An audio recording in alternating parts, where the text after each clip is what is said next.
దట్టమైన అడవిలో ఆదివాసీ జాతర. ఎక్కడా లేని చిత్రమైన ఆచారాలు చూస్తారు ఇక్కడ. డప్పులతో పూనకాలతో అడవి దద్దరిల్లే జాతర ఇది.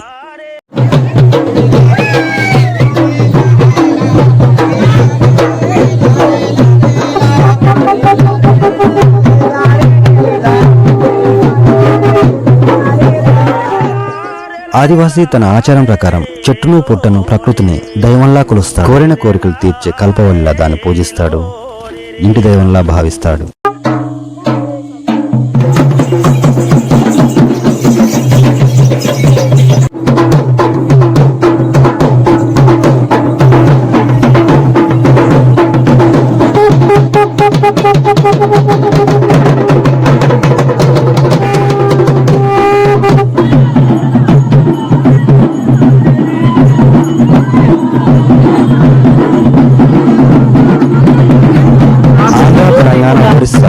ఛత్తీస్గఢ్ 4 రాష్ట్రాల ఆదివాసులు ఈ ఉయికవారి వేల్పుల జాతరకు వేలాదిగా తరలి వస్తారు ఈ అడవిలోకి. చింతగుప్ప గ్రామంలో తెలంగాణ ఛత్తీస్గఢ్ సరిహద్దులో ప్రతి 2 ఏళ్ళకి ఒకసారి జరుగుతుంది.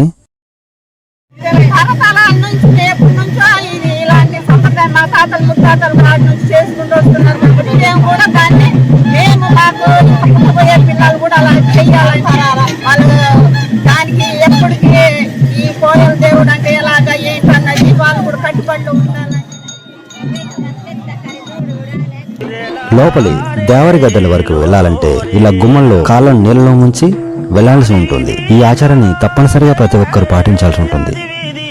దట్టమైన అడవి ప్రాంతంలో 3 రోజుల పాటు ఈ ఆదివాసీ జాతర జరుగుతుంది.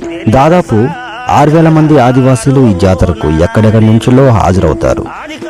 మంచి ఎండాకాలం బళ్ళు ట్రాక్టర్ల మీద పరదాలు వేసుకుని జాతరలకు వేలాదిగా తరలి వస్తారు. ఉయిక వంశస్థులు మరియు జిమ్మా, గుమ్మడి, జలకం, అక్కిపిల్లి, గొంది వంశస్థుల నిర్వహణతో జాతర కొనసాగుతుంది.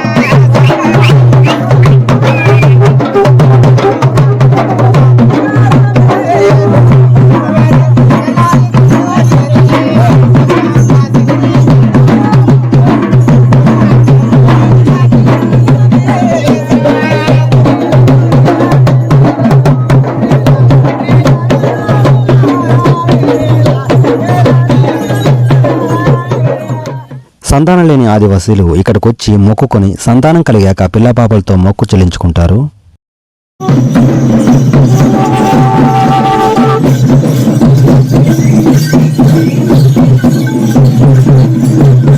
ఎర్రటి ఎండను సైతం లెక్క చేయకుండా ఆదివాసీలు పూనకాల నృత్యాలతో అడవి దద్దరిల్లిపోతోంది.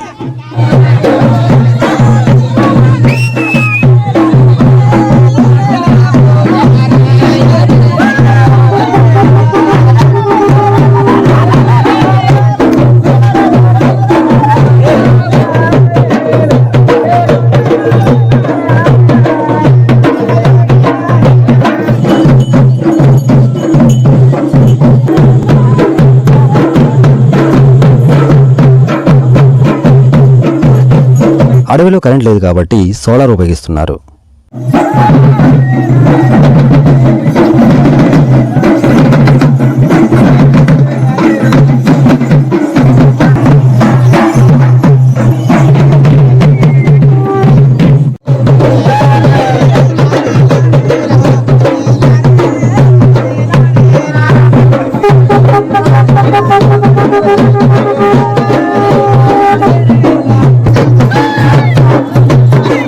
నేనైతే జాతర మొత్తం పరిశీలించాను. ఈ జాతరలో ఉన్నది ఇదొకటే చేతి పంపు. దీని ద్వారానే జాతరకు వచ్చే భక్తులు తమ దాహాన్ని తీర్చుకుంటున్నారు. గతంలో అయితే ఓ బావి ఉండేది ఈ జాతరకు పక్కనే. చూపిస్తాను దాని. ఇప్పుడు ఇదే ఆ బావి. జాతర జరిగే ప్రాంతానికి పక్కనే ఉండేది. అప్పుడు ఇదే అందరి దాహార్తి తీర్చేది. ఇప్పుడు ఈ ఆదివాసీ జాతరలో చేతి పంపు వేయడం అనేది మంచి పరిణామం.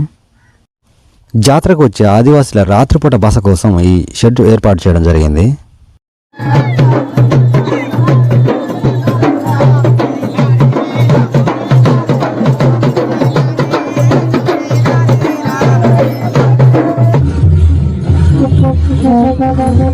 ఈ తూలితల్లి పేన్ పండు జాతర తరతరాలుగా జరుగుతోంది. తరాలు మారినా ఆచారాలు మారని ఆదివాసీ జాతర ఇదొకటే. పోతుకర్ర ఆడకర్ర అంటూ దేవర బాలలు 2 కర్రలను భుజానికి ఎత్తుకొని ఆదివాసీ నృత్యాలు పాటలు ఆలపిస్తారు.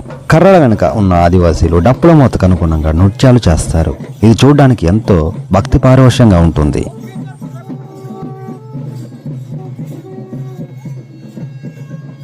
ఈ జాతరలో ఇంకో గొప్ప విషయం, జాతరకు విచ్చేసిన ప్రతి ఒక్కరికి కడుపు నిండా భోజన సదుపాయం ఉంటుంది. ఆదివాసీల ఆచారాల్లో మాంసాహారం ప్రధాన పాత్ర అయి ఉంటుంది. కాబట్టి ఇక్కడ మాంసాహారం వడ్డిస్తారు. అది తినలేని వాళ్లకు శాకాహారం తప్పనిసరిగా ఉంటుంది.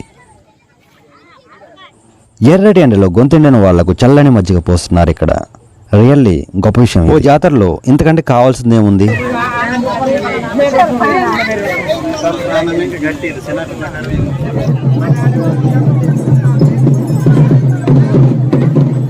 ఈ ఆడామగ కర్రలను భక్తులు తాకడం వల్ల వాళ్ళ కోరికలు, సంతాన ప్రాప్తి, చిన్నపిల్లలకు మంచి ఆరోగ్యం దొరుకుతుందని ఆదివాసీల నమ్మకం. కర్రలు తాగడం అనేది ఈ జాతరలో ప్రధాన ఘట్టం.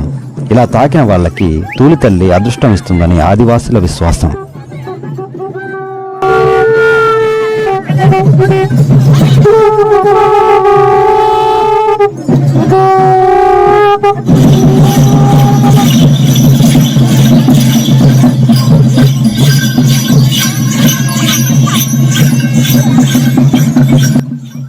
ఈ ఘట్టం ముగిశాక ఆ పోతుకర్ర ఆడకర్రలను వేల్పుల గద దగ్గర తీసుకుని వెళ్తారు.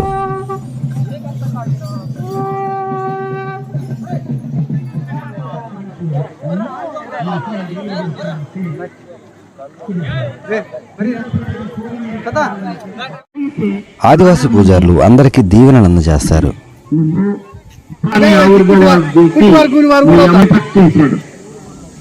ఆమె నన్ను మెక్కిని ఇష్టపడుతుంది కాబట్టి నా శరీరంలో నుంచి పుట్టిన తండ్రి లేని లోటు తీర్చుకుంటా అని చెప్పేసి తల్లిని ఇప్పి ముంతను దూసింది. ముంతను దూసి ఒక రాయి మీద తీసుకెళ్లి గోడలించి ఇప్పుడు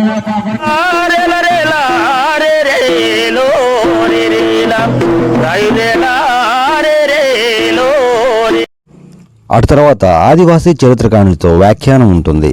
తూలితల్లి చరిత్ర గొప్పతనం ఆయన వివరిస్తాడు. గారు కూడా మీ బండాలోనే వాళ్ళని అడగండి. ఆర్పుని తినేది, నిద్రలు తాగేది. అయితే రోజుకు ఒక ఇంట్లో పడుతుందా, ఆ ఇల్లు అయిపోయిందా, ఇల్లు అయిపోయిందా, ఇల్లు అయిపోయిందా. ఫ్రెండ్స్, జాతర అయిపోయిన తర్వాత ఆ తూలితల్లి పేన్ పండు దగ్గరికి వెళ్ళడం జరిగింది. అది అడవి మధ్యలో జరిగే ఓ జాతర. ఎనీవే, ఎలా అనిపించింది ఈ ఆదివాసీ జాతర చూడగానే? నచ్చినట్లయితే ఓ లైక్, వీలైతే షేర్, కొత్తగా చూస్తున్నట్లయితే సబ్స్క్రైబ్ చేసుకోండి ఛానల్ని.